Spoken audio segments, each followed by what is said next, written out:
Families में से किसी एक का वारिस हो। मगर हम जिस अहान रायजादा की बात कर रहे हैं उसके कतरे कतरे से बेबसी झांक रही है। अहान एक करोड़पति बिजनेस फैमिली का दामाद तो जरूर है, मगर उसकी हालत पर घर के नौकर भी कहते हैं, कुछ पैसे चाहिए तो बता देना, तुम्हारी गरीबी देखी नहीं जाती। कहने को तो अहान जैसी रिच फैमिली के दामाद सड़कों पर महंगी कार दौड़ाते थे, मगर अहान की लाइफ में 3 चीजें आम थी। पहली चीज बेइज्जती, दूसरी चीज बहुत बेइज्जती और तीसरी चीज बहुत से भी ऊपर वाली बेइज्जती। और हाँ, कभी कभी वो किसी रईस को जब अपनी बीवी को एक महंगे होटल में खाना खिलाते देखता था तो वो खुद से कहता था, एक दिन अपना भी टाइम आएगा जब मैं महंगे सूट में ऐसी किसी महंगे होटल में अपनी बीवी शनाया को दर्शन के साथ खाना खिलाऊंगा। जब वो मेरे सीने से लग के एक रोमांटिक डुएट में मेरे साथ रोमांटिक कैंडल लाइट डांस करेगी ना तो वहां बैठे सारे रईसजादों के सीने पर सांप लौटेंगे।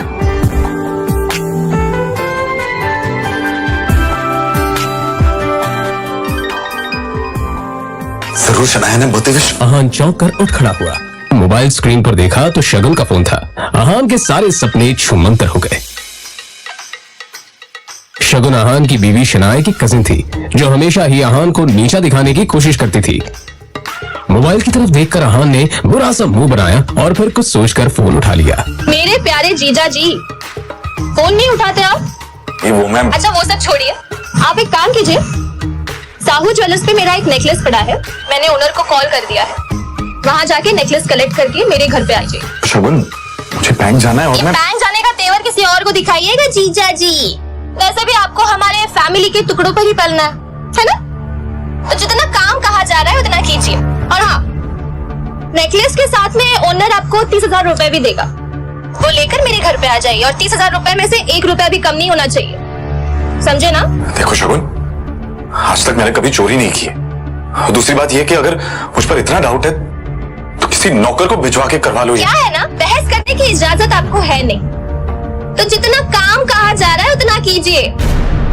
1 घंटे के अंदर नेकलेस और पैसे लेकर मेरे घर आ जाइए। और फिर से कह रही हूँ, 30,000 रुपए में से 1 भी रुपया कम नहीं होना चाहिए। बाय। अरे है दीदी को बुलाओ यार, है दीदी।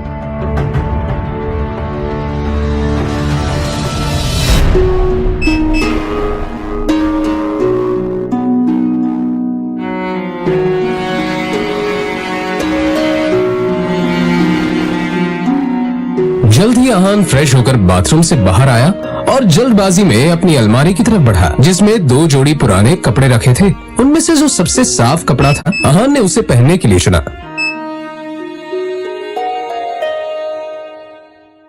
तैयार होकर वो बाहर निकला और जैसे ही सामने देखा तो उसकी सांस यामिनी गिल अपनी कुछ सहेलियों के साथ पार्टी में व्यस्त थी। तभी यामिनी जी की एक सहेली ने अपने सैंडल की तरफ देखकर कहा, यामिनी, ये देखो ना, तुम्हारे आते आते मेरा बेल्ट टूट गया चप्पल का।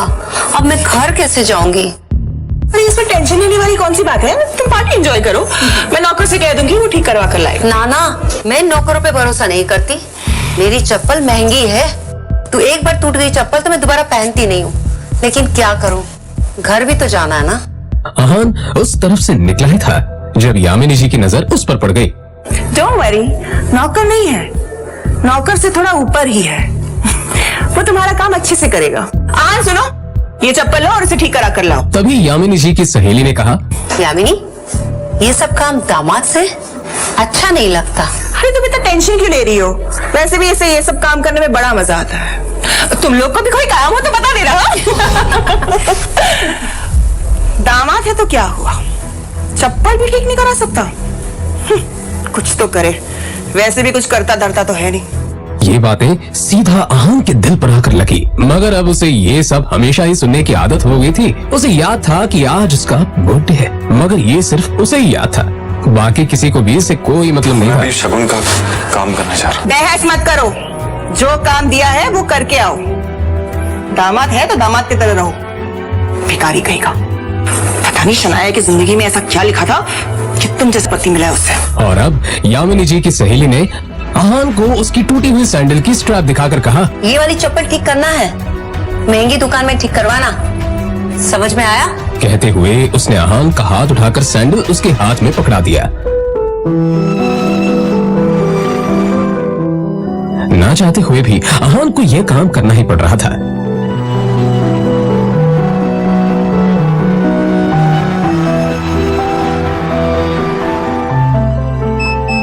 उसके मोबाइल पर उसकी बीवी शनाया ने मैसेज किया। यह मैसेज पढ़ते ही अहान के होठों पर एक स्माइल आ गई और उसकी पूरे दिन की टेंशन जैसे गायब ही हो गई। आज पहली बार शनाया ने उसे ऑफिस बुलाया था। एक वही तो थी उसकी जिंदगी में जिसकी मुस्कुराहट देखकर वो खुद को जिंदा रखता था। शनाया का चेहरा देखे बिना अहान को चैन नहीं मिलता था और उसके बस में होता तो शनाया की हर एक खुशी के लिए खुद को लाखों बार कुर्बान कर देता। रास्ते में अहान को एक फूलों की दुकान मिली और अपना पर्स निकालकर देखने लगा। उसमें सिर्फ 500 का एक नोट पड़ा हुआ था। जैसे ही अहान वापस मुड़ा तो उसे शगुन का काम और अपनी सास के दिए हुए काम याद आ गए। उसने एक नजर घूर कर उस सैंडल की तरफ देखा और कहा, माफ करना आंटीज और सासू माँ, आप लोगों को सादर प्रणाम। और शनाया से बढ़कर मेरे लिए और कुछ नहीं है। थोड़ी सी डांट सुन लेंगे आपसे। और फिर उस पैसे से अहान ने शनाया के लिए फूलों का वो बुके ले लिया।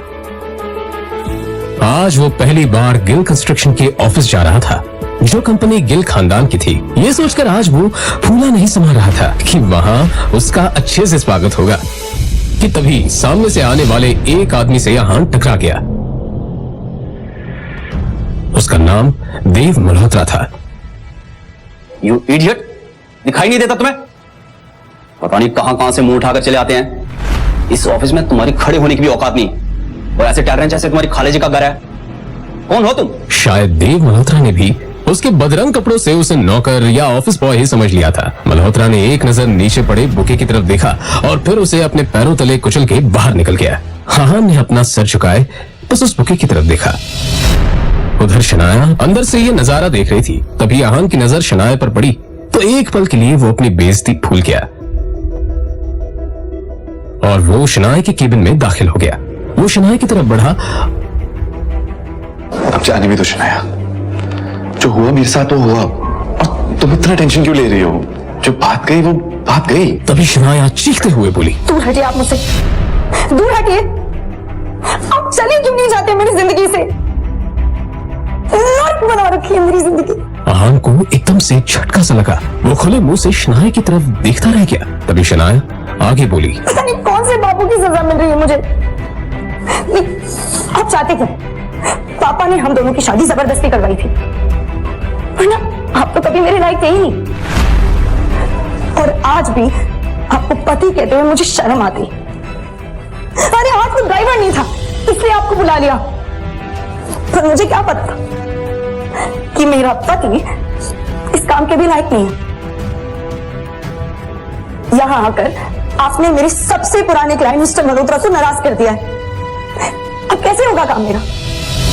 आंखों में आंसू लिए शनाया ने आगे कहा, मैं जहां पर भी जाती हूँ आप मुझे बेइज्जती के सिवा और कुछ नहीं दे सकते। सिर्फ एक बदनुमा दाग बनकर रह गए आप मेरी जिंदगी पर। इतना कहकर शनाया केबिन के बाहर निकल आई। तभी रास्ते में पड़े बुके की तरफ देखकर शनाया ने कहा, क्या है ये सब? क्या गंदगी फैला रखी है यहाँ पर? फेंको इसे डस्टबिन में। फूल को अपने पैरों से कुचलते हुए आगे बढ़ गई।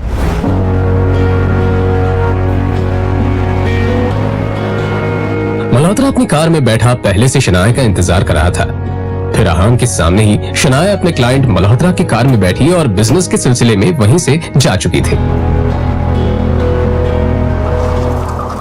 तभी अहान के सामने एक काली रंग की कार आकर रुकी, जिसमें से एक अधेड़ उम्र का शख्स बाहर निकला। अहान उसे देखते ही चौंक गया, क्योंकि उसकी यहाँ आने की उम्मीद अहान को बिल्कुल नहीं थी। वो आदमी अहान के सामने आकर बोला, यंग मास्टर एशिया की सबसे अमीर कंपनी है और रायजादा ग्रुप के अरबों रुपए का बिजनेस एम्पायर आपका इंतजार कर रहा है। वक्त आ गया है कि आप आकर अपना बिजनेस संभालें। अपने सामने खड़े आदमी को देखकर अहान गुस्से में नजर आने लगा।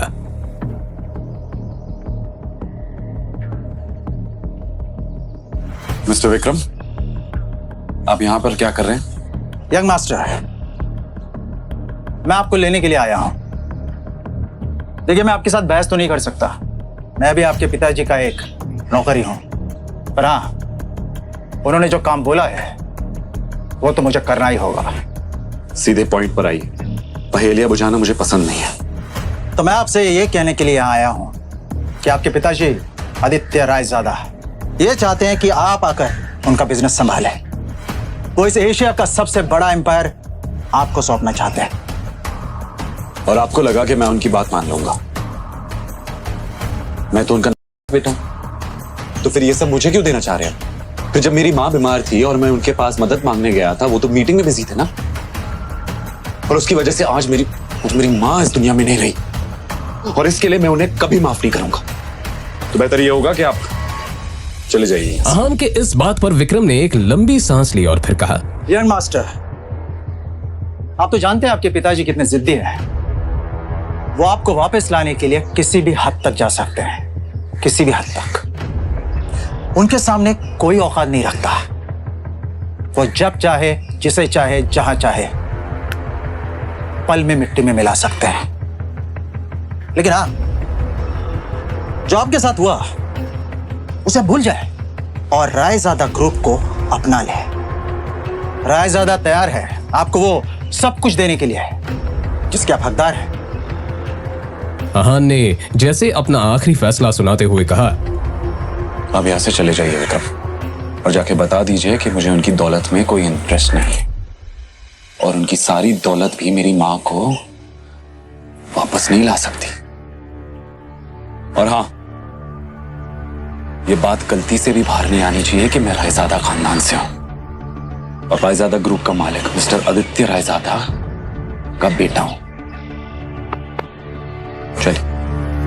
विक्रम उसे जाता हुआ देखता रहा और फिर अपना मोबाइल निकालकर आदित्य रायजादा का नंबर डायल किया। दूसरी तरफ से आवाज आई, मुझे वो किसी हालत में चाहिए। उसके लिए जो भी रास्ता अपनाना है अपनाओ। मुझे आहान हर हालत में चाहिए। यंग मास्टर, आपको आना ही होगा। इधर आहान कुछ ही देर में अब अपने घर पहुंच चुका था। लगी घड़ी में देखा तो शाम के 7 बज चुके थे। अपने आसपास देखते हुए उसने कहा, तभी अचानक ही आहान का मोबाइल बज उठा। उसने स्क्रीन पर देखा तो यामिनी जी का फोन था। फोन उठाते ही दूसरी तरफ से आवाज आई, कहाँ थे तुम? हाँ, तुम्हें पता है ना, तुम्हारी वजह से मेरी सहेलियों के सामने मेरी कितनी बेइज्जती हुई है, और तुम्हारा फोन क्यों नहीं लग रहा है? हाँ, मैं अभी घर वापस आ गई हूँ। ये बताओ, तुम्हारा फोन क्यों नहीं लग रहा है? माँ जी, शनाया को लेने गया था, उसका फोन। तो फोन दो उसे, उसका फोन भी नहीं लग रहा है। लेकिन माँ जी, शनाया तो मेरे साथ नहीं आई। पर अभी तो तुमने कहा कि तुम उसे लेने गए थे। हाँ, मगर वो अपने किसी क्लाइंट के साथ। आहान का इतना ही कहना था कि तभी यामिनी जी उस पर चिल्लाते हुए बोली, रात होने को आई है और तुम कह रहे हो कि वो किसी क्लाइंट के साथ है। तुमने कुछ गड़बड़ की होगी, इसलिए तुम्हारे साथ वो आई नहीं। अच्छे दामाद तो तुम बन नहीं पाए, कम से कम अच्छी पति तो बनो। तुम्हारे पास 1 घंटा है, किसी भी तरह शनाया को ढूंढकर इस घर में वापस लाओ। आहान ने शनाया का नंबर डायल किया तो वो नहीं लग रहा था। अब सच में उसे शनाया की फिक्र होने लगी थी। कमाल, Shanaya pick up the phone. वो लगातार शनाया को फोन लगाता रहा मगर उसका फोन नहीं लगा। अब परेशान होकर आहान बाहर निकला। आहान के बारे में भले ही मल्होत्रा को नहीं पता था, मगर आहान देव मल्होत्रा के बारे में कई बार शनाया के मुंह से सुन चुका था कि मल्होत्रा उसका पुराना क्लाइंट है और उसका एक नाइट क्लब भी है। अंदर बेहद ही शोर शराबा था और लोग शराब पीकर नाच रहे थे। आहान ने चारों तरफ देखा पर कहीं भी उसे शनाया नजर नहीं आई। यहाँ तुम्हारी हिम्मत कैसे यहाँ आने की? मिस्टर देव मल्होत्रा, मैं शनाया का पति हूं। जी तो कर रहा तुम्हें अभी के अभी जान से मार दूं, पर मेरे हाथ बंधे हुए हैं क्योंकि शनाया को तुम पर बहुत भरोसा है। अब तुम्हारे साथ क्या करना है ये शनाया ही डिसाइड करेगी। आउट।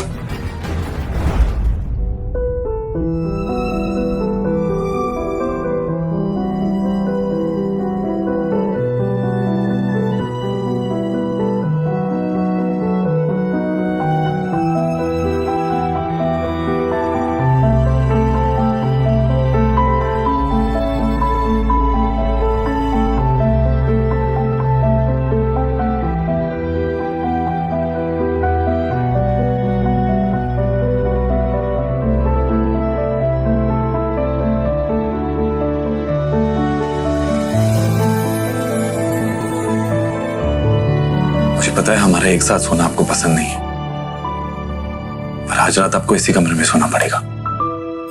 आप ऐसी हालत में नहीं हो जो मैं आपको अकेला छोड़ दूं।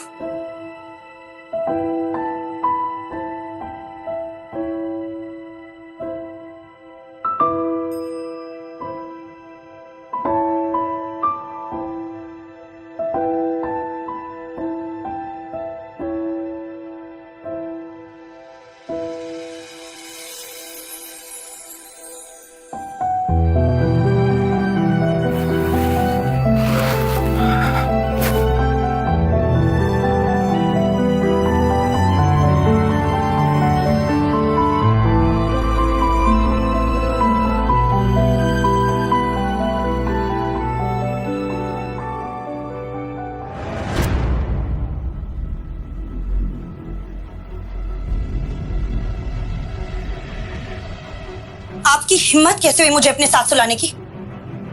कैसे आई मैं यहाँ? कैसे आई हूं मैं यहाँ? नहीं, एक सेकंड, आपको पता है ना कि मेरा कमरा अलग है, फिर भी आपने अपने स्तर पर अपने साथ मुझे सुलाने की हिम्मत की कैसे? नहीं, क्यों किया आपने ऐसा? क्यों? शनाया, तुम कल रात को नशे में थी और मल्होत्रा से बचाकर मैं आपको यहाँ लाया, और आपको इस हालत में देखकर आपको अकेला छोड़ना मैंने सही नहीं समझा, बस इसलिए।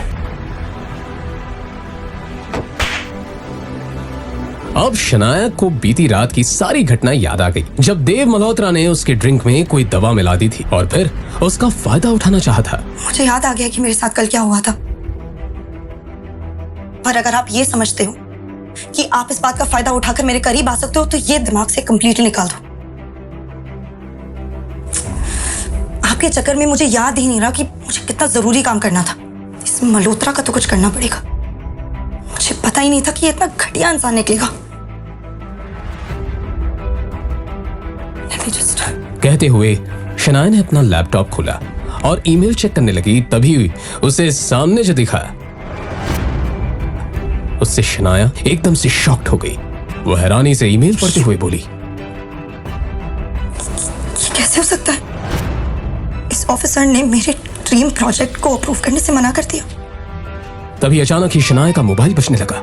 उसने स्क्रीन पर देखा तो उसके दादाजी आनंद गिल का कॉल था। गिल कंस्ट्रक्शन कंपनी के बिजनेस से जुड़े सारे अहम फैसले वही लेते थे। शनाया फोन की तरफ ऐसे देखने लगी जैसे अगर उसे उठा लिया तो कयामत ही आ जाएगी। उसे पता था कि बिजनेस से जुड़े फैसले लेने में उसके दादाजी बेहद सख्त हैं। हमारी कंपनी के सबसे बड़े प्रोजेक्ट को तुमसे वापस लिया जा रहा है और साथ ही अब तुम इस फैमिली बिजनेस से अलग रहोगी। तुम्हारा अब गिल कंस्ट्रक्शन से कोई वास्ता नहीं होगा। I hope that is clear.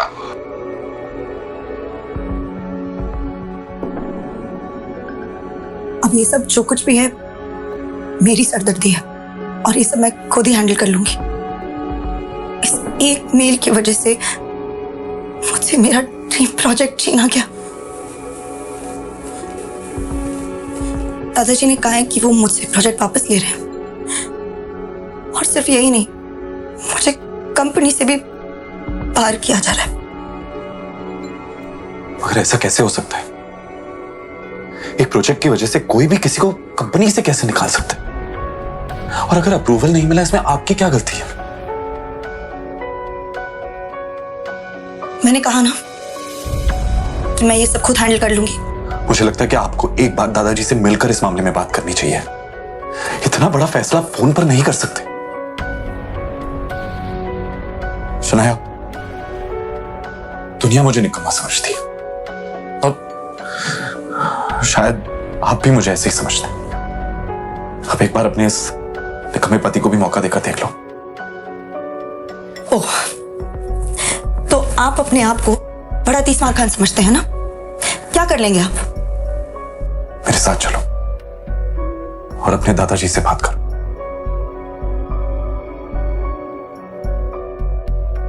चलो।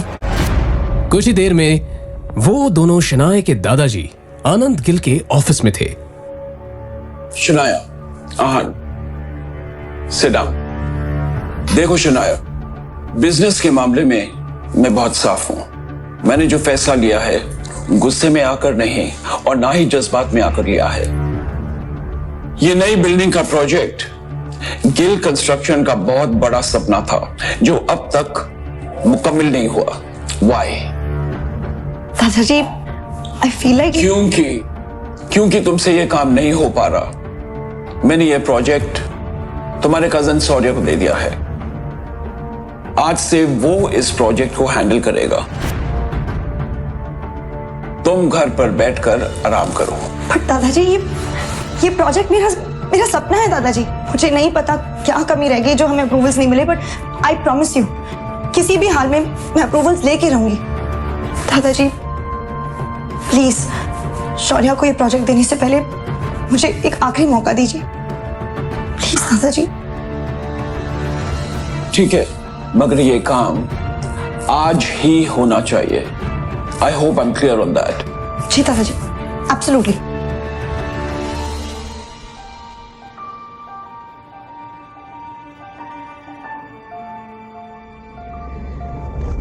शौर्य शनाया का ही कजिन था जो हमेशा से शनाया को बिजनेस से बाहर करना चाहता था।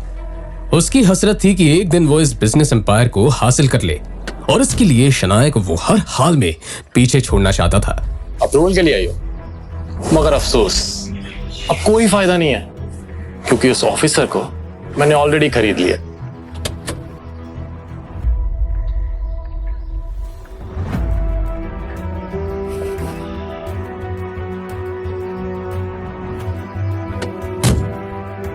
राइट पे तुम बड़ी मस्ती कर रहे थे। मिस्टर सक्सेना,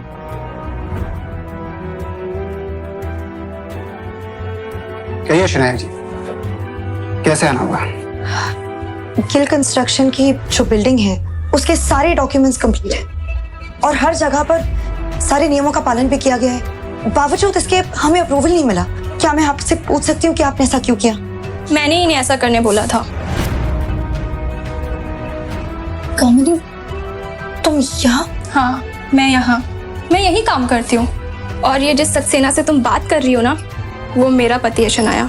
जब मुझे पता चला कि तुम्हें हमारे अप्रूवल की जरूरत है तो मैंने ही इन्हें ऐसा करने से मना कर दिया। आज मेरा पति वो जगह पे है जहाँ वो तुम्हारा काम बना भी सकता है और बिगाड़ भी सकता है। लेकिन तुम तो बहुत पैसे वाली हो ना शनाया, तू जाओ करवा लो अपना काम, जिससे भी करवा सको। कामिनी, जो कुछ भी हुआ वो सब मेरी गलती थी। मैं बहुत नासमझ थी। प्लीज अगर हो सके तो सब भूल जाओ। मैं नहीं भूल सकती शनाया, मैं नहीं भूल सकती उस दिन को शनाया जिस दिन मेरी शादी तय हुई थी और ये बात मैं तुम्हारे साथ सारी सहेलियों को बता रही थी। और तुमने मेरे बेरोजगार पति के बारे में सुनकर सबके सामने उसका मजाक उड़ाया था और मेरा भी मजाक उड़ाया था। सारी सहेलियां हंस रही थी मेरे ऊपर और मैं रोते हुए वहां से आई थी। कामिनी देखो, वो सब मेरी नासमझी थी और मैं बहुत ज्यादा शर्मिंदा हूँ। शर्मिंदा होने से काम नहीं चलेगा शनाया। उस दिन का बदला तुम्हें आज चुकाना होगा। बेइज्जती के बदले बेइज्जती होनी चाहिए।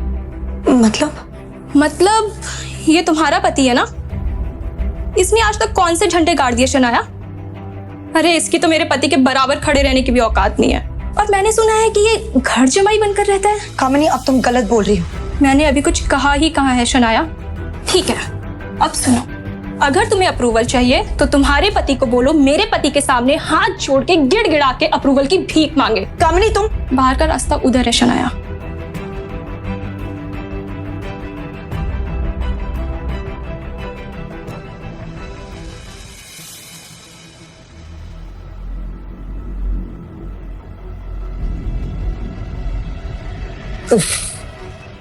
शायद काम हुआ नहीं।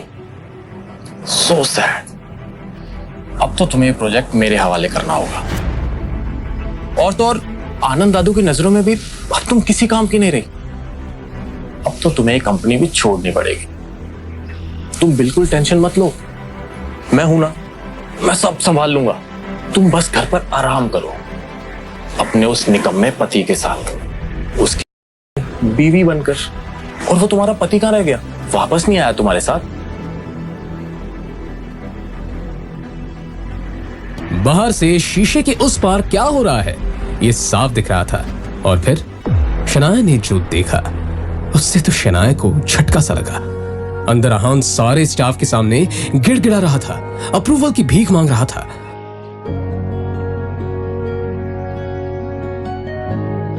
सचमुच बहुत प्यार करता है तुमसे, तुम्हारे लिए कुछ भी कर सकता है। वैसे कहाँ से मिला तुम्हें ये? खैर मुबारक हो, तुम्हें तुम्हारा अप्रूवल मिल चुका। मगर ये कैसे हो सकता है? मैंने तुम्हारे पति को पैसे दिए हैं। वो तुम्हें वापस मिल जाएंगे। मेरे लिए मेरा बदला ज्यादा जरूरी था।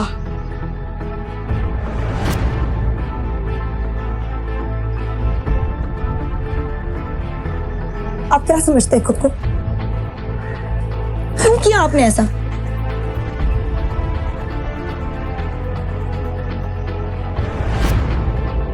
तुझे क्या लगता है कि तेरे ऐसा करने से शनाया को सब कुछ वापस मिल जाएगा?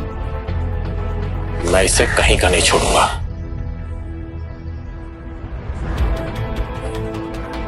तू क्या? दुनिया में कोई भी शनाया का बाल तक बांका नहीं कर सकता। ओ, मगर कब तक साथ देगा तू शनाया का? देखता जा, मैं तेरा और शनाया का रिश्ता ही खत्म कर दूंगा। कोशिश कर ले, चल जाएगा।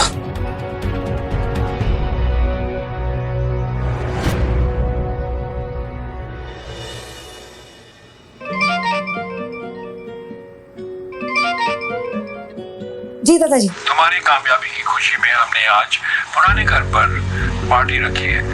तुम आहान के साथ आ जाओ। जी दादाजी, थैंक यू, हम आ जाएंगे।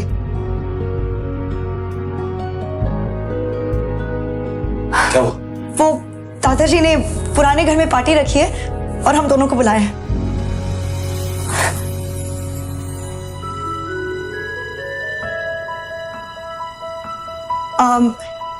मेरा मतलब है कि पार्टी में बुलाया है, पर इसमें इतना खुश होने वाली बात ही नहीं है। उन्होंने कहा है कि आप सिर्फ हमें छोड़ने चलेंगे बस। आहान भी अंदर ही अंदर काफी खुश था, मगर उसने ये अपने चेहरे पर जाहिर नहीं होने दिया।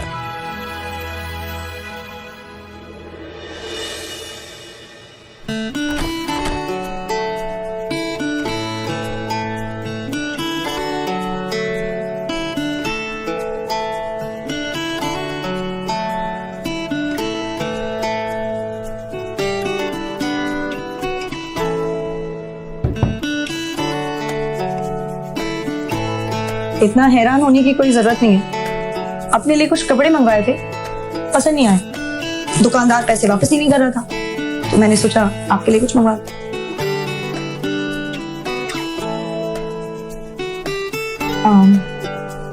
चलते हुए पहन लीजिएगा।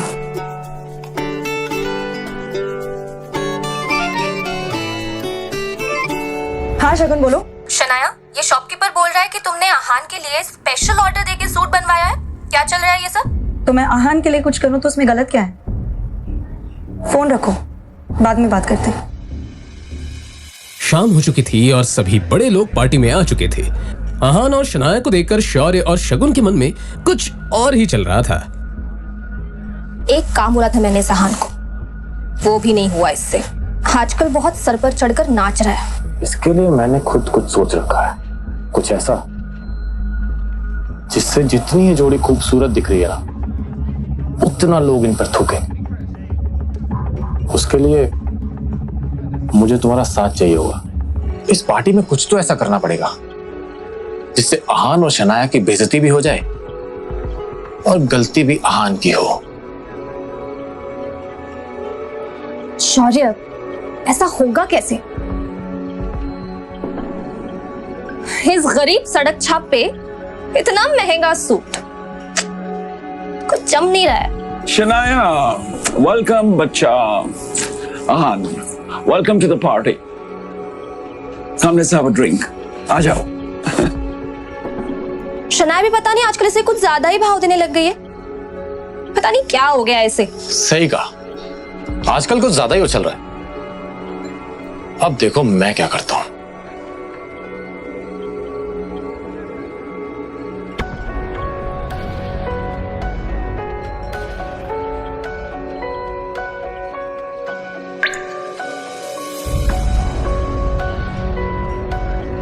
अरे आहान, आज ये सूट कहां से मारा?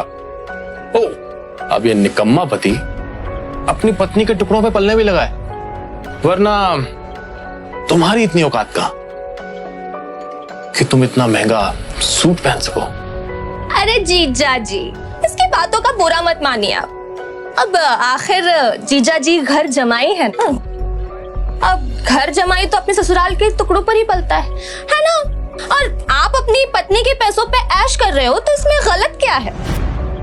अच्छा सॉरी, लेकिन शगुन, तुम्हें लगता है कि शनाया इससे प्यार करती है? तुम्हें ऐसा क्यों नहीं लगता? वो देखो, अपने पति को छोड़कर।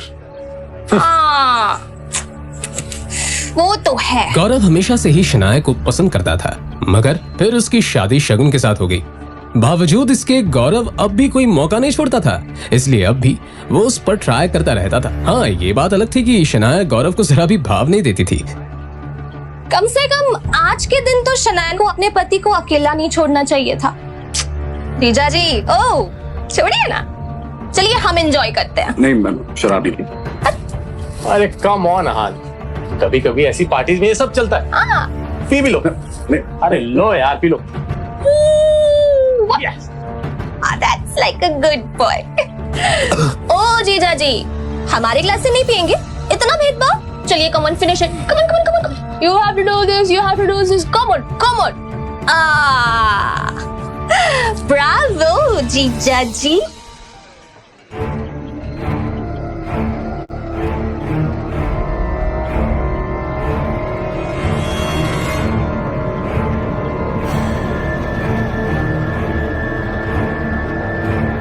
सुनिए सुनिए सुनिए, ये है हमारे घर के दामाद। इनमें बहुत सी खूबियां हैं और ये किस खानदान से हैं, इनका पेशा क्या है, आज ये सब बताएंगे कि इन्होंने क्या सोचकर हमसे रिश्ता जोड़ा।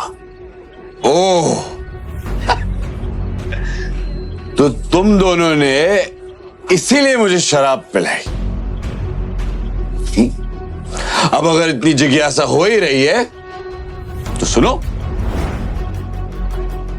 साले साहब, पहले आपसे शुरू करते हैं। तुम ना एक नंबर के लालची और खुदगर्ज इंसान हो। गिल कंस्ट्रक्शन के भाग दौड़ को हासिल करना चाहते हो और इसीलिए तुम शनाया को अपने रास्ते से हटाना चाहते हो। अरे तुम तो हमारा रिश्ता भी तोड़ना चाहते हो। ये क्या बकवास कर रहे हो? चुप, बिल्कुल चुप, मेरी बात खत्म नहीं हुई अभी तक। हाँ, तो तुम इस बिजनेस को हासिल करने के लिए तरह तरह की चालें चलते हो। अपने बाप नीरज गिल के साथ मिलकर दादाजी की चपलूसी करते हो और उन्हें शनाया के खिलाफ भड़काते हो। Stop it. आखिर ये हो क्या रहा है यहाँ? दादाजी दादाजी दादाजी। वैसे भी दादाजी, आपका क्या कहना? दिखाने को तो आप शनाया को मौका देते रहते हो, लेकिन अंदर ही अंदर आप शौर्य को ज्यादा चाहते हो। इसीलिए तो आपका हर एक फैसला शौर्य के हक में और शनाया के खिलाफ होता है। You are disgusting. जाओ यहां से। आहान, अपनी हद में रहो। ये हमारे दादाजी हैं। तुमसे उम्र, रिश्ते और औहदे में सबसे बड़े हैं। शगन, ओ शगन, तुम्हारी कमी थी। क्या है, मुझे पता है कि शनाया के खिलाफ तुम और शौर्य अब एक हो चुके हो। आखिर तुम शौर्य के चाचा की बेटी जो हो। अंदर ही अंदर तुम एक दूसरे के बारे में जो भी कहो, पर जब बात शनाया की आती है, मुझे पता है कि तुम दोनों एक हो जाते हो। इसीलिए मुझे शराब पिलाई ताकि तुम मेरी बेइज्जती कर सको, है ना? पर तुम लाख कोशिश करो, मैं शनाया के साथ हूं और मेरे होते हुए शनाया का कोई कुछ नहीं बिगाड़ सकता। सच कहूं, शौर्य, तो एक शनाया ही है जो तुम सबसे ज्यादा टैलेंटेड है। सबका ख्याल करती है, सबका फिक्र करती है, लेकिन भेदभाव भी उसी के साथ हो रहा है। अपनी ये बकवास बंद करो। ऑलरेडी बहुत बेइज्जती करवा चुके हो तुम। निकल जाए यहां से। तू कल भी शनाया की जूती के बराबर था और आज भी वही हैं। आज तुम दोनों ने बेशर्मी की सारी हदें पार कर दी। किसी को नीचा दिखाने के लिए कोई इतना गिर सकता है, ये मैं पहली बार देख रही हूं। आज के बाद आहान को कुछ भी कहने से पहले एक बात याद रखना, ये मेरे पति हैं और जो तुम लोगों के लाख कोशिशों के बावजूद भी ना बदल नहीं सकते। इसलिए अगली बार आहान के साथ कुछ भी गलत करने की कोशिश की ना तो मुझसे बुरा कोई नहीं होगा। चलिए। ये सब क्या है शौर्य? ये आहान हमारे खानदान पर धब्बा बन चुका है आंटी। और ये शनाया, ये इसी के साथ रहना चाहती है। हाँ, लेकिन हम कर भी क्या सकते हैं? शनाया के पापा ने इस मुसीबत को हमारे गले बांध दिया है। कर सकते हैं, हम बहुत कुछ कर सकते हैं। अगर आप चाहें तो हम इनका रिश्ता भी खत्म कर सकते हैं। रियली? मगर कैसे?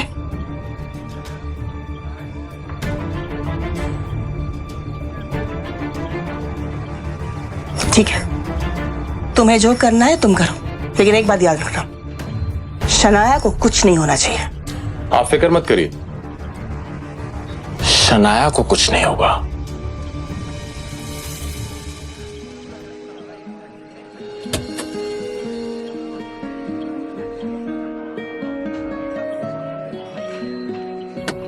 आज जो कुछ भी हुआ है उसे भड़काने में जरूर शौर्य और शगुन का हाथ है।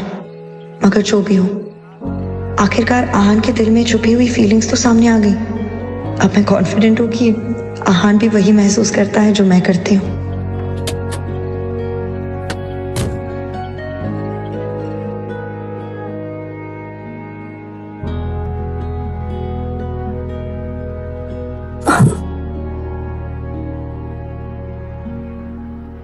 मैं आपसे बहुत प्यार करता हूँ। सॉरी, जो भी हुआ ना उसमें मेरी कोई गलती नहीं।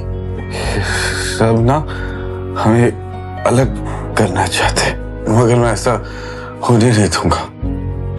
मैं आपके साथ रहूंगा, आपको कभी अकेला नहीं छोड़ूंगा।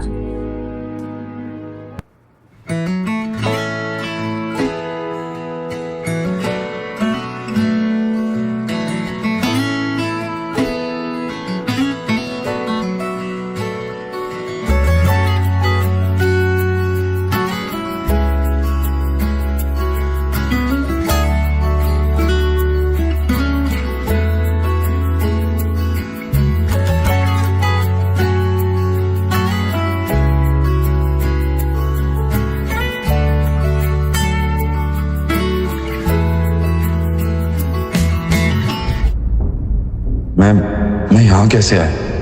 क्या हुआ मेरे साथ? कल रात को काफी ज्यादा हो गया था। अब मैं शनाया को कैसे फेस करूंगा? खैर, देखा जाएगा।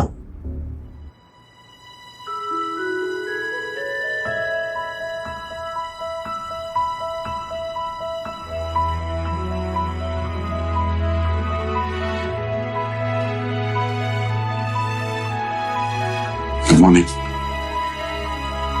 कल रात जो भी हुआ उसके लिए मैं बहुत शर्मिंदा हूँ। कल रात को आपको फिर से मेरी वजह से तकलीफ हुई, उसके लिए हो सके तो मुझे माफ कीजिए। कल रात के लिए I am really sorry. Coffee तो ले लो।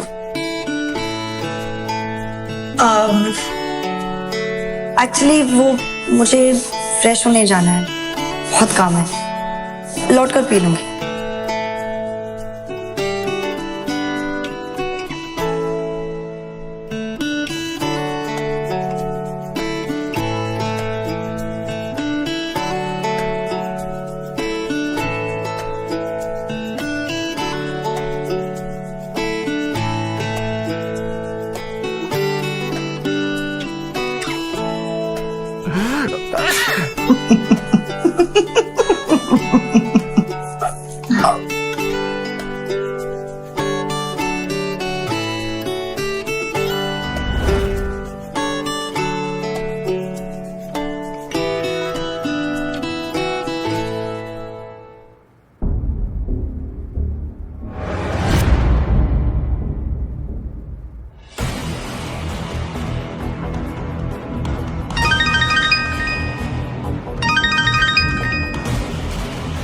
विक्रम बोल रहा हूँ। अब आप क्यों फोन कर रहे हैं? अपने फैसले के बारे में क्या सोचा है यंग मास्टर?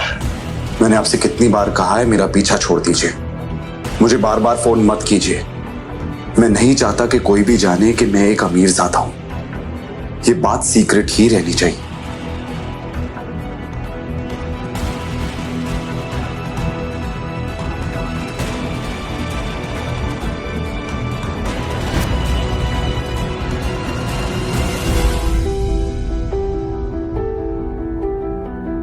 क्या हुआ शनाया? हाँ, वो कल रात को जो हुआ इसलिए। इट्स ओके, मुझे ऑफिस जाना है, इसलिए बार बार एक ही बात करना बंद कीजिए प्लीज।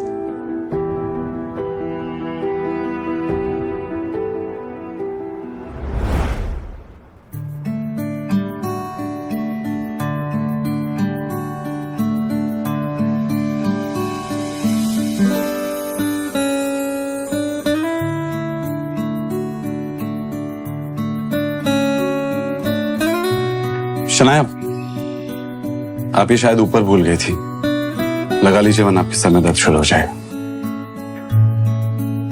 दोनों अपने मंजिल की तरफ निकल पड़े। वो मैं सोची थी कि क्यों ना मैं इस बाइक से ही चलूं, ट्रैफिक में आसानी हो जाएगी ना।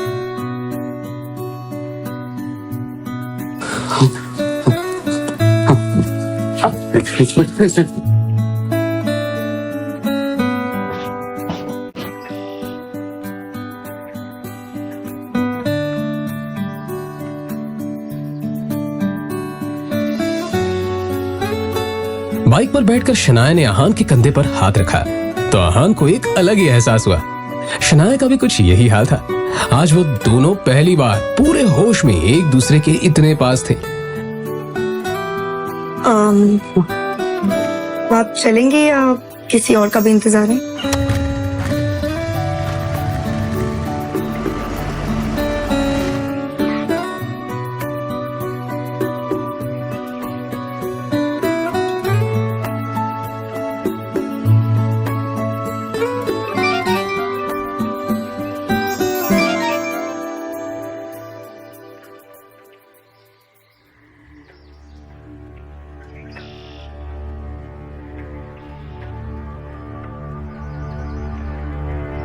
शनाया के पापा के एक्सीडेंट की खबर सुनकर आहान की भी वही हालत खराब हो गई, क्योंकि एक वही तो थे उनकी जिंदगी में जिन्होंने आहान पर हमेशा विश्वास किया था। शनाया बेटा, तुम्हारे पापा पूरे आईसीयू में रखा है। आप चिंता मत कीजिए, सब ठीक हो जाएगा। जाके पता करके आते हैं, चलिए। क्या बात है डॉक्टर, कैसी हालत है उनकी? जब उन्हें यहाँ लाया गया तो उनकी हालत बहुत खराब थी, पर अब उनकी हालत स्थिर है। फिर भी हम उन्हें निगरानी में रखे हुए हैं। फिलहाल उम्मीद है कि उनकी हालत में सुधार हो, पर कुछ और होने की आशंका से हम इनकार भी नहीं कर सकते।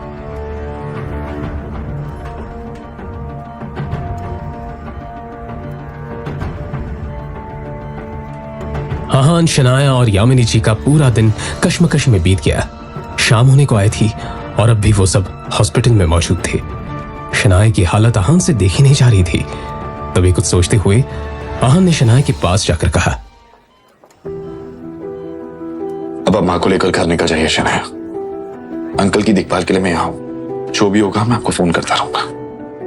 पर मैं पापा को इस हाल में छोड़कर कैसे जा सकती हूँ? उनकी हालत। देखो शनाया, अंकल के लिए मेरा प्यार आपसे कम नहीं है।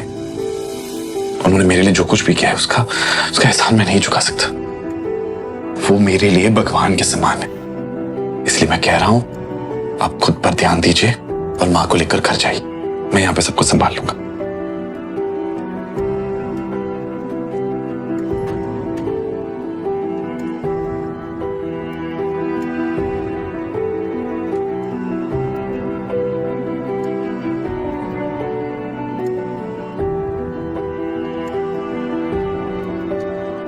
कुछ ही देर में शनाया अपने कमरे पर और यामिनी जी अपने घर पर थी।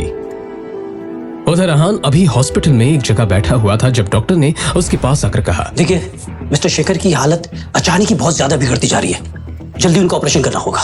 डॉक्टर, आपने तो कहा था उनकी हालत स्थिर है, फिर अचानक क्या हो गया? इस बारे में हम कुछ भी ठीक से नहीं कह सकते, मगर उनका ऑपरेशन जल्दी नहीं किया गया तो उनकी जान को खतरा है। तो फिर डॉक्टर आपको किस बात का इंतजार है? आप ऑपरेशन शुरू कीजिए। ओके फाइन, मगर कुछ डॉक्यूमेंट्स हैं जो आपको भरने पड़ेंगे और साथ ही जाकर बिल काउंटर पर आप जाकर 15 लाख जमा करा दीजिए। मैं ऑपरेशन की जाके तैयारी करता हूँ। ओके।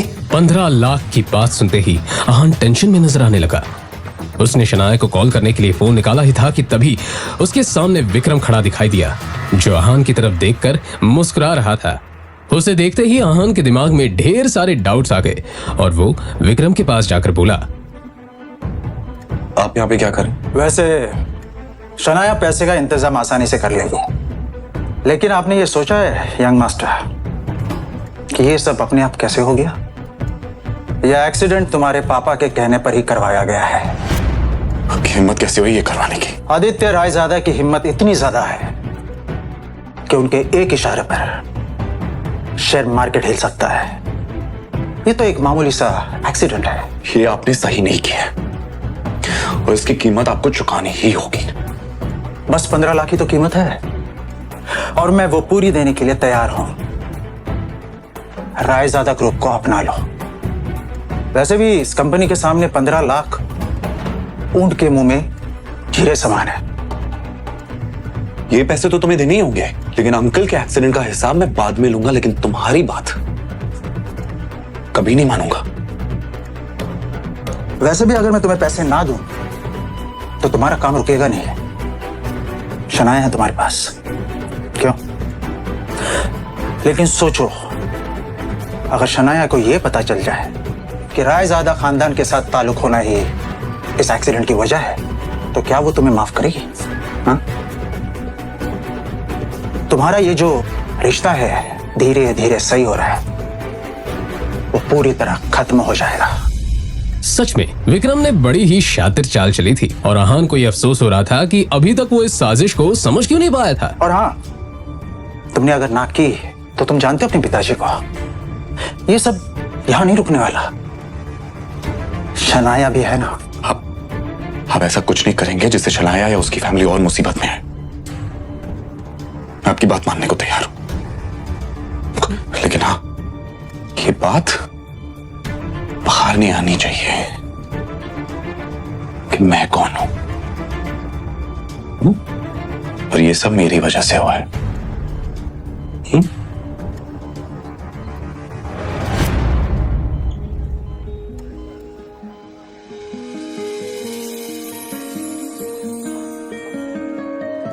अहान ने शनाया को उसके पापा की हालत के बारे में बताया और फिर जरूरी फॉर्मेलिटीज पूरी करने के बाद उनका ऑपरेशन शुरू हो गया।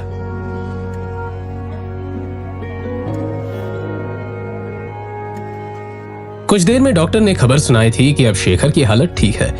ये सुनकर दोनों ने राहत की सांस ली। अब वो मैं पापा के लिए खाना लेकर आई थी, सोचा था उनकी तबीयत बेटर होगी तो उन्हें खिला दूंगी, पर अब आप ही को खाना पड़ेगा।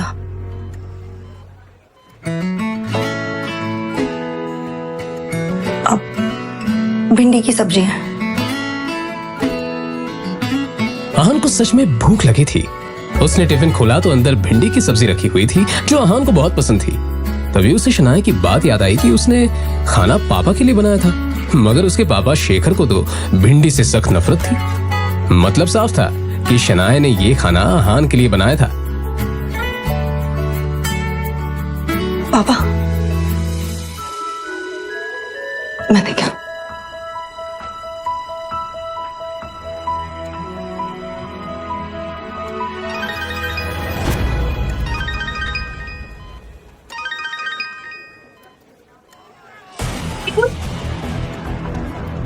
शगुनी, क्या नया नाटक है?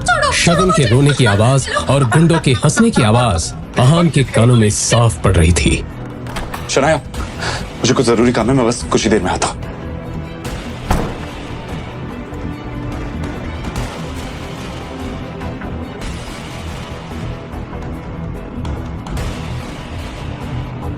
अचानक हुए इस हमले से अहान खुद को संभाल नहीं पाया। अपनी नाक पर पड़े बंधन से अहान ने निकलने की पूरी कोशिश की थी, मगर अंत में उसका शरीर ढीला होता गया और अहान बेहोश होकर जमीन पर गिर पड़ा। जाहिर था अहान को रुमाल में लगे क्लोरोफॉर्म की मदद से बेहोश किया गया था। और फिर जैसे ही वो बेहोश हुआ, उसके सामने दो चेहरे आकर खड़े हो गए। उनका नाम शौर्य और शगुन था। दोनों के चेहरे पर एक विजयी मुस्कान थी। तभी शगुन ने शौर्य से कहा,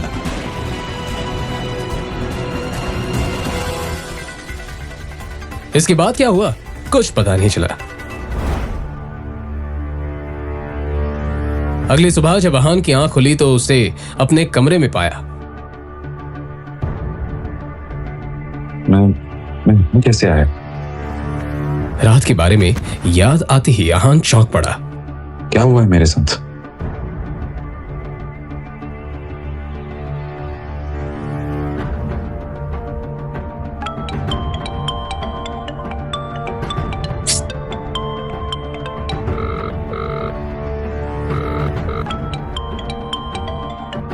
हेलो शगुन, ये क्या खेल चल रहा है? कहाँ हो तुम?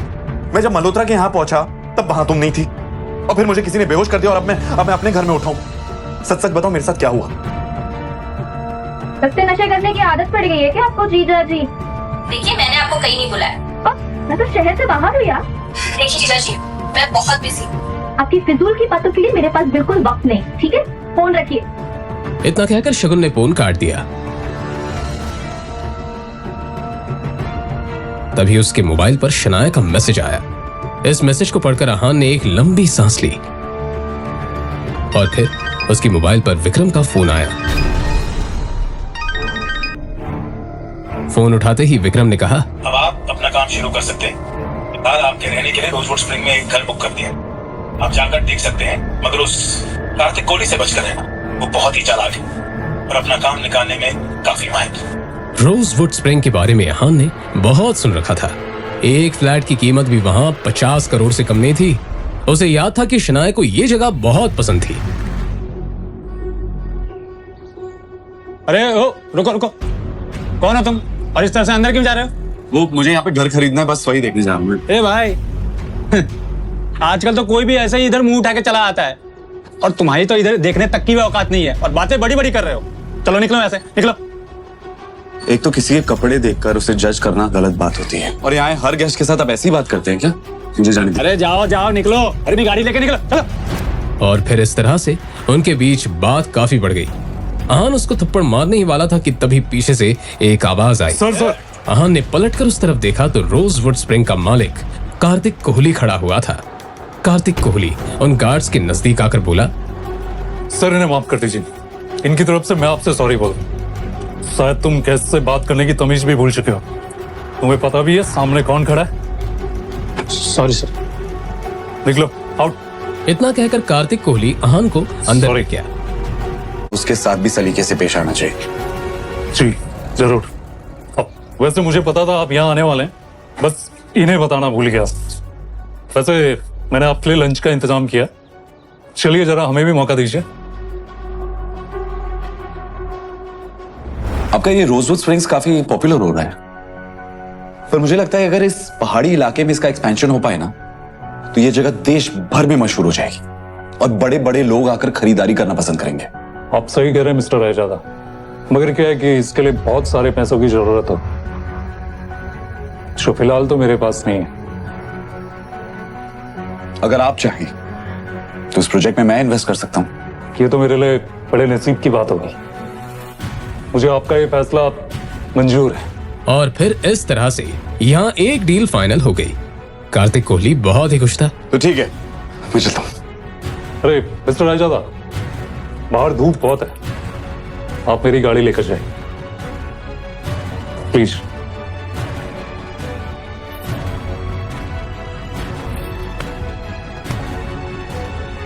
फिर आहान उस गाड़ी में बैठा और ड्राइव करते हुए निकल गया।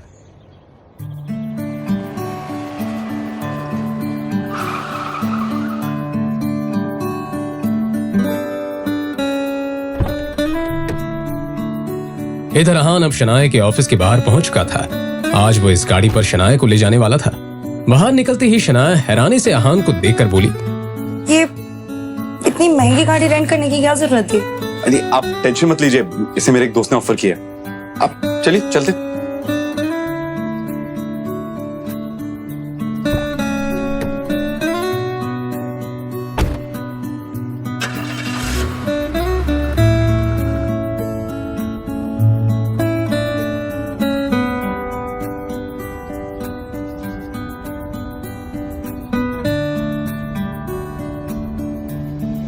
आहन के बीच अभी खामोशी ही थी जब अचानक ही आहान के मोबाइल पर कोई मैसेज आया। आहान ने एक हाथ उठाकर देखा तो शौर्य का मैसेज था। उस मैसेज को खोलते ही आहान का हाथ लड़खड़ा गया। क्या हुआ? कुछ शनाया ने घूरते हुए एक नजर आहान की तरफ देखा तो उसे कुछ अजीब लगा। अगर आपको कोई प्रॉब्लम है तो आप मुझे बता सकते हैं। शौर्य ने जो मैसेज भेजा था उसमें आहान के कई सारे फोटोज थे जिसमें आहान किसी लड़की के साथ दोनों उस तस्वीर में काफी ज्यादा इंटीमेट थे। तभी आहान को एक और मैसेज आया जिसमें लिखा हुआ था, तुम्हारी ये सारी तस्वीरें अब शनाया को मिलने वाली हैं, जल्दी घर पहुंच जाओ। ये मैसेज पढ़ते ही आहान की हालत खराब हो चुकी थी। वही रुक जाओ। अब इस घर में कदम रखने की हिम्मत भी मत करना। आज तक तुम सिर्फ एक धब्बा थे, आज कलंक बन चुके हो। हिम्मत कैसी हुई तुम्हारी मेरी बेटी को धोखा देने की? हाँ, ये सब झूठ है, मुझे नहीं पता ये क्या क्या कह रहे हैं। ये अपनी ये बकवास बंद करो। इन तस्वीरों को देखकर कौन विश्वास नहीं करेगा कि ये तुम हो?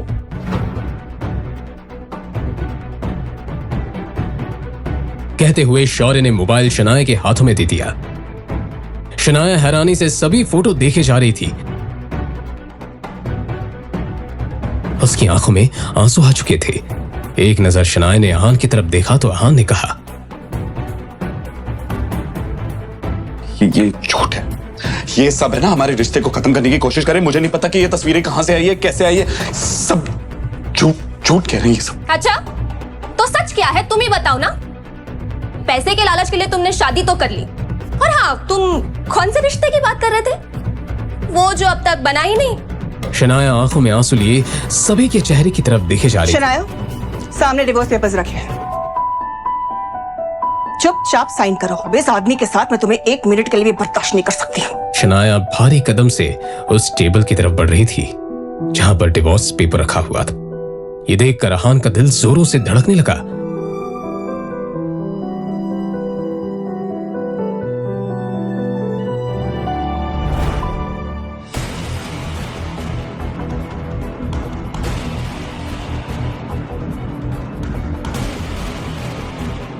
सोच क्या रहे हो शनाया?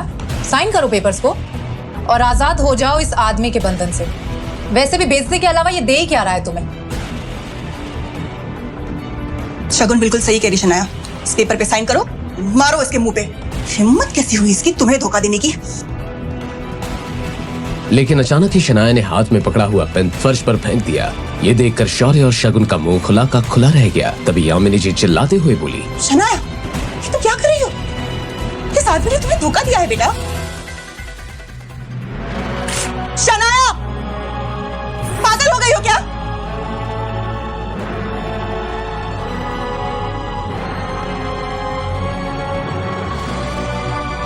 हाँ, मैं पागल हो गई। मुझे ये यकीन नहीं होता कि मेरे और आहान के रिश्ते को तोड़ने के लिए तुम किस हद तक जा सकती हो। मैं तो ये देख के हैरान हूं कि आपने भी इनका विश्वास कर लिया। तुम कहना क्या चाहती हो? देव मल्होत्रा मुझसे माफी मांगने आया था। उसी ने मुझे बताया कि शौर्य और शगुन ने धोखे से आहान को उसके क्लब में बुलाया था, और इस सब में मल्होत्रा ने भी बराबर साथ दिया इनका। आहान को बेहोश करके किसी लड़की के साथ तस्वीरें खींची गई, और उसी बुनियाद पे कि हमारा रिश्ता तोड़ना चाहती है। कौन मल्होत्रा? मुझे नहीं पता। तुम्हें जरूर किसी ने झूठी कहानी सुनाई है।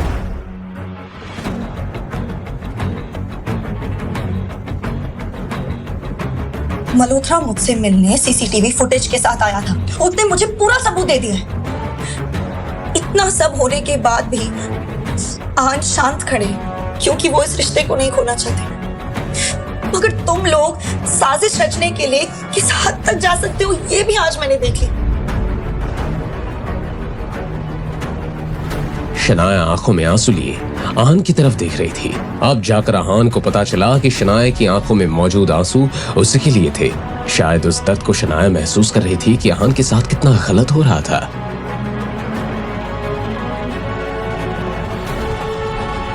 इससे पहले कि मैं तुम दोनों को घर से धक्के मार के बाहर निकाल दूं, अच्छा यही होगा कि तुम खुद यहाँ से निकल जाओ और दोबारा इस घर में कदम रखने की सोचना भी मत।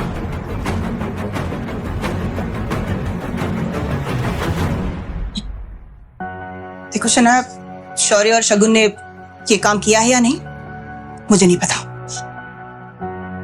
मैं चलती हूँ, तुम दोनों अपना ख्याल रखना।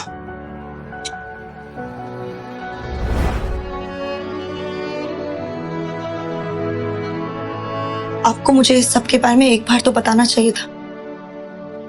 कम से कम इतना भरोसा तो है मुझे आप पर।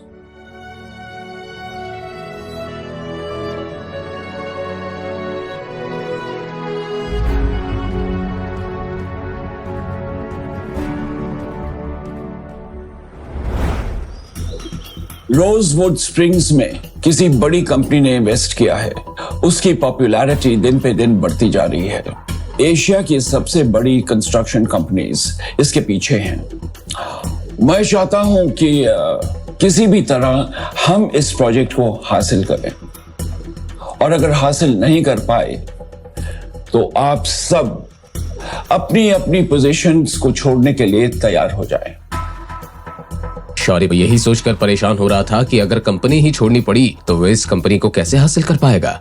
और जो इस प्रोजेक्ट को हासिल करेगा उसे हमारी 6 मंजिला इमारत, बिल्डिंग, सी फेसिंग प्रॉपर्टी इनाम में दी जाएगी। दादाजी, शनाया के पापा शेखर अंकल के अंडर एक इंजीनियर्स की टीम है। वो वैसे भी अभी हॉस्पिटल में, तो हम चाहते हैं कि वो टीम हमारे अंडर आ जाए। इससे इस प्रोजेक्ट को लेकर मैं काफी कॉन्फिडेंट रहूंगा। मगर पापा से पहले ही कई चीजें छीन ली गई हैं। अब अगर उनसे ये टीम भी ले ली गई तो उनके पास बचेगा ही क्या? सही तो कह रहा है शौर्य। अंकल हॉस्पिटल में है, न जाने उन्हें ठीक होने में कितना वक्त लग जाए। उन्हें ये टीम शौर्य के हवाले कर ही देनी चाहिए।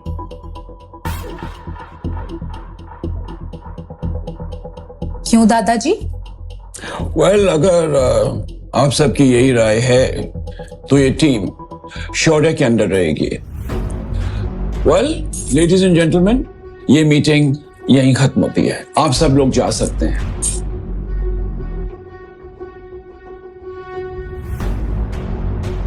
मुझे किसी भी कीमत पे इस प्रोजेक्ट को हासिल करना ही होगा, नहीं तो कहां मैं इस कंपनी को हासिल करना चाहता हूं, कहीं मैं अपनी पोजीशन से भी हाथ ना धो बैठूं।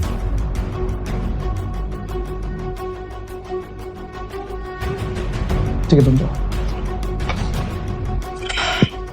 हेलो, मैं गिल कंस्ट्रक्शन से शौर्य गिल बात कर रहा हूँ, और मैं आपकी कंपनी में एज अ बिल्डर एक प्रोजेक्ट लेना चाहता हूँ। कौन है बे तू? और इस तरह फोन पे प्रोजेक्ट डिस्कस कर रहा है? दिमाग से पैदल है क्या? समझता क्या है अपने आप को? सर, मैंने सिर्फ आपको ये बताने के लिए फोन किया है कि कल मैं आपसे मिलने आने वाला हूँ और मुझे ये प्रोजेक्ट किसी भी हालत में चाहिए। अच्छा, किसी भी कीमत पर? कल आ, बकायदा आ मेरे ऑफिस में कल। पूरी प्रेस कॉन्फ्रेंस मैनेज करके रखी है मैंने। वहीं पे तुझे और तेरी कंपनी की औकात दिखाऊंगा मैं। और इसके बाद कभी भी तू फोन पे डील क्लोज करने की नहीं सोचेगा, समझा? राका भाई, ये सब मुझसे कैसे हो गया? अब मैं वहां कैसे जाऊंगा? प्रोजेक्ट देना तो दूर, अभी हर्ष मेरा हमारी इज्जत नीलाम करना चाहता है। इतना क्यों घबरा रहे हो भाई? शनाया है ना, कंपनी का नाम रोशन करने के लिए।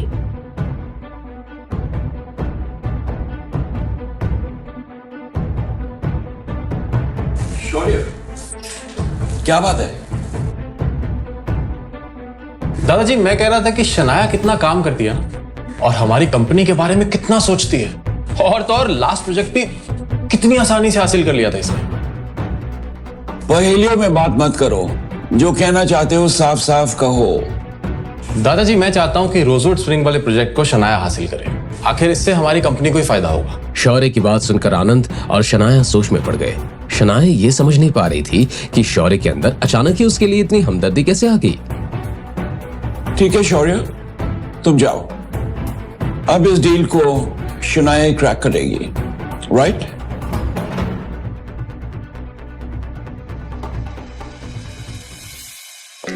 शनाया, तुम मीटिंग के लिए चलो, हम लोग थोड़ा सा काम खत्म करके आ रहे हैं।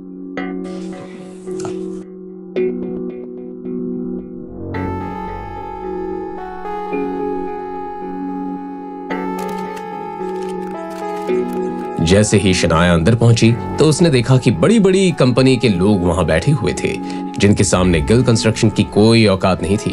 अब शनाया को समझ आ रहा था कि कुछ तो गेम खेला है शौर्य ने। प्रेस वाले वहां मौजूद थे जो सबकी फोटो ले रहे थे। सभी को अब हर्ष मेहरा के आने का इंतजार था। शनाया आगे बढ़कर अपनी जगह पर बैठ गई।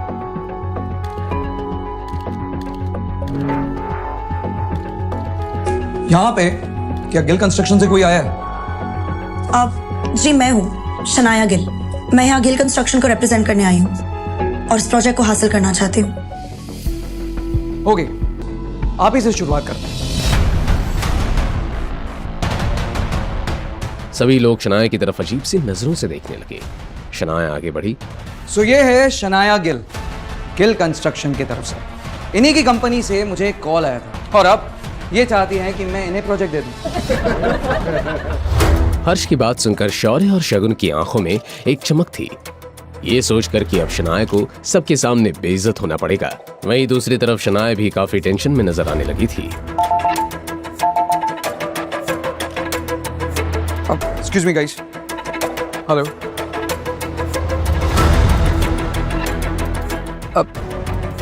जी सर, आपको फिक्र करने की जरूरत नहीं है। जैसा आप कहते हैं वैसा ही होगा। जी सर। माफी चाहूंगा गाइस, जरूरी कॉल आ गया था। खैर, मैं गिल कंस्ट्रक्शन के बारे में बात कर रहा था। फोन पर इस तरह की डील के बारे में सोचकर मुझे बहुत गुस्सा आया था। लेकिन जैसे कि आप लोगों को पता है, हमारी कंपनी ने एक ऑनलाइन प्रेजेंटेशन मंगवाया था सबसे। हमने सबके प्रेजेंटेशन देखे, लेकिन गिल कंस्ट्रक्शन से जो प्रेजेंटेशन आया वो मुझे बहुत अच्छा लगा। मेरा मानना है कि ये प्रोजेक्ट शनाया गिल को मिलना चाहिए। हर्ष के इतना कहते ही वहां बैठे सभी लोगों की आंखें चौड़ी हो गई। खुद शनाया हर्ष को एक टक देखे जा रही थी, जैसे अभी अभी जो हुआ उस पर शनाया को यकीन ही नहीं हो रहा था।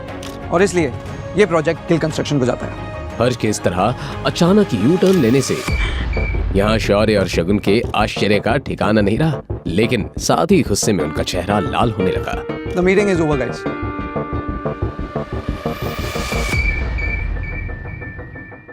आपके कहने पे काम हो गया सर। यप। शनाया की नजर भी जब उसकी स्क्रीन पर पड़ी तो आहान का नाम देखकर वो हैरान रह गई। आहान? ये हर्ष कहीं आहान का वही दोस्त तो नहीं जिसने आहान को गाड़ी दी थी? और लगता है ये काम भी आहान ने ही किया है।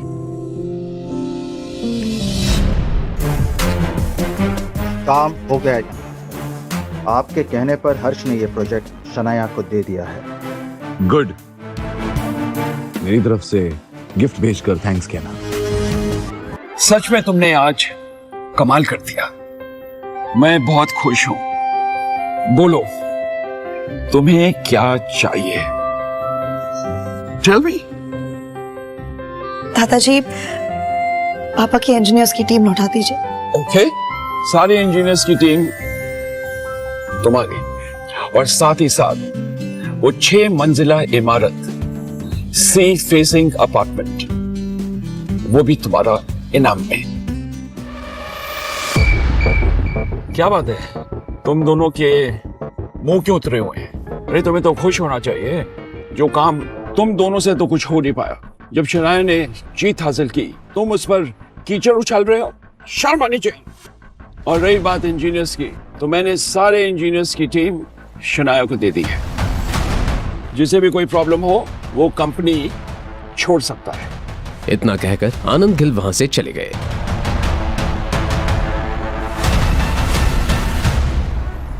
आहान के बारे में सोचकर शनाया के दिल में एक हलचल सी हो रही थी और दर्द भी उठ रहा था। क्या आहान सच में मेरी इतनी केयर करते हैं? मैं जो भी कहती हूँ सुन लेते हैं, जो भी करती हूँ सह लेते हैं, और वो भी कोई शिकायत किए बिना। सच में पापा सही कहते हैं, आहान एक परफेक्ट हस्बैंड है। लेकिन ये समझने में मुझे पूरे 3 साल लग गए। आहान ने फोन पे विक्रम से गाड़ी का इंतजाम करने को कहा, क्योंकि अब शनाया को वही पसंद थी। आहान, पता नहीं क्यों, लेकिन मैं ये शादी निभाने की हर मुमकिन कोशिश करना चाहती हूँ। अब से हर बार यही कोशिश करूंगी कि आप खुश रहें। आज एकदम से शनाया को आहान के लिए लगाव महसूस हो रहा था। शनाया को याद था कि आज उसकी शादी की सालगिरह है। याद तो आहान को भी था, मगर दोनों एक दूसरे को सरप्राइज देना चाहते थे।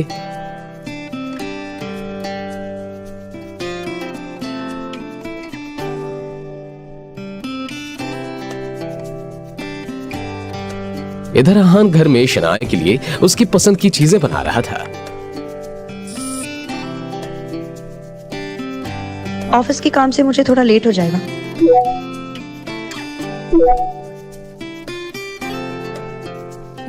इट्स ओके, मैं आपका वेट करूंगा। आज शनाया सिर्फ आहान के लिए कुछ खरीदना चाहती थी ताकि उसे गिफ्ट दे सके और उसे थैंक्स बोल सके।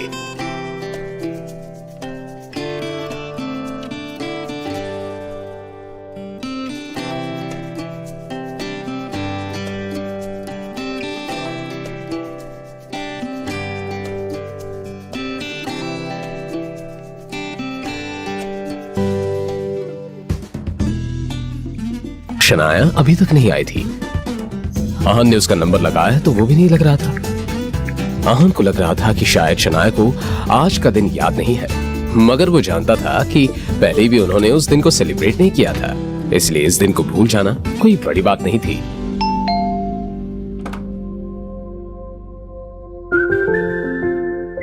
लाइए मैं पकड़। कैसा रहा आज का दिन? बहुत अच्छा। कहते हुए शनाया आहान के चेहरे को देखकर ये जानने की कोशिश करने लगी कि उसे कुछ याद भी है या नहीं। अब वैसे आज कुछ है शायद, इसीलिए मैं ये गिफ्ट लेकर आई थी आपके लिए।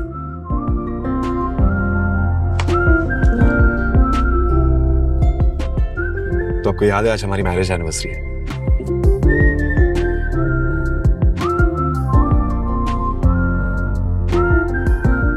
ये घड़ी हमेशा हमें अपने इस अच्छे वक्त की याद दिलाती रहेगी और इस विश्वास और भरोसे को हमेशा जिंदा रखेगी। पर आपको देने के लिए मेरे पास ज्यादा कुछ नहीं है। हाँ, आपके पसंद का खाना जरूर बनाया है मैंने। और इससे ज्यादा मुझे कुछ चाहिए भी नहीं। आप फ्रेश हो जाइए, फिर हम साथ में डिनर करते हैं।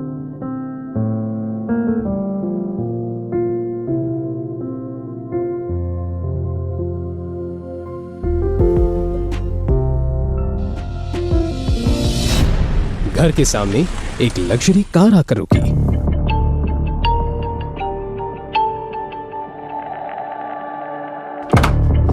आहान ने उसे देखा तो बस देखता ही रह गया। हेलो आहान,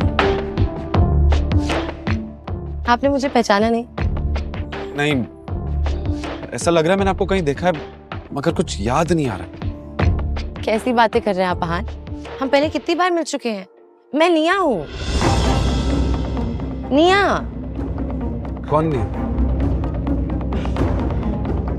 क्या कर रही हैं आप? कौन है आप? अरे अभी तो आपने कहा कि आपने मुझे पहले कहीं देखा है, और इतनी जल्दी आप मुझे कैसे भूल सकते हैं? हाँ, ये हम कोई पहली बार थोड़ी कर रहे हैं। अब शनाया भी वहां आ चुकी थी। जैसे ही शनाया ने आहान को किसी और लड़की के साथ देखा। आहान, ये सब क्या हो रहा है? कौन है ये लड़की? तो तुम्हें नहीं पता कि मैं कौन हूं? अच्छा तो फिर सुनो, मैं आहान की वाइफ। निया की बात सुनकर आहान के दिमाग ने जैसे काम करना ही बंद कर दिया था। इधर शनाया निया की तरफ बढ़ी और बोली, क्या बकवास कर रही हो तुम? आहान मेरे पति हैं।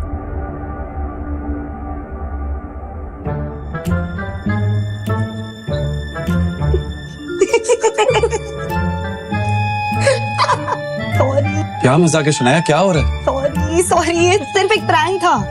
दरअसल निया मेरी दोस्त है। इसने मुझसे शर्त लगाई थी कि ऐसा कोई लड़का नहीं है जो इस पे फिसल ना जाए, तो मैंने ये आप पे टच कर लिया, मगर ये पूरी फेल हुई है। Proud of you Aahan. तुम दोनों ने मेरी जान निकाल दी। मगर आप चाहें तो मैं आपकी वाइफ बन सकती हूँ जीजू। शब्द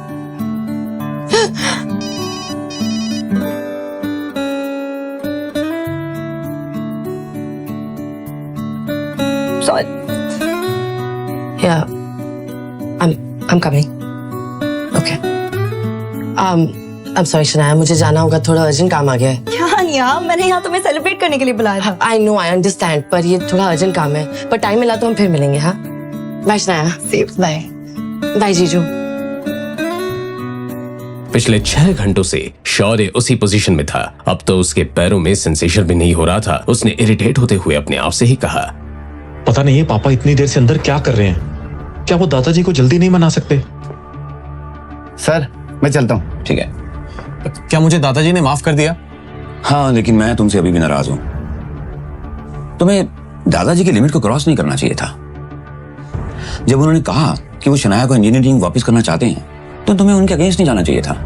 वो हमारी फैमिली के बड़े हैं और तुमसे भी बहुत प्यार करते हैं। तुम्हें उनकी और उनके डिसीजन की रिस्पेक्ट करनी चाहिए। आई एम सॉरी पापा, मैं मेक श्योर करूंगा कि आगे से कभी ऐसा ना हो। शौर्य ने बहुत ही ईमानदारी से माफी मांगी। शौर्य, प्रोजेक्ट की चिंता तुम मत करो। कल तुम्हारे दादाजी मनाली जा रहे हैं। उनके निकलने से पहले हमें उन्हें मिलने जाना है।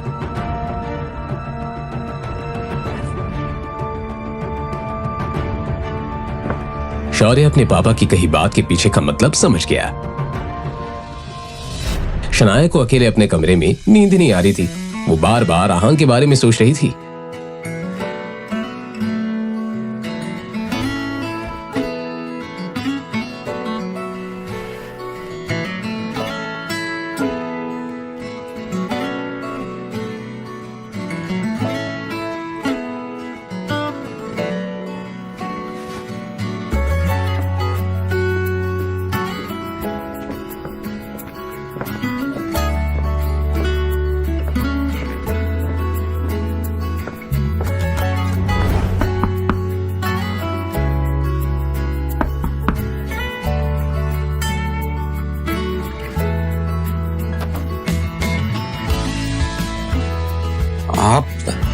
आपको कुछ चाहिए?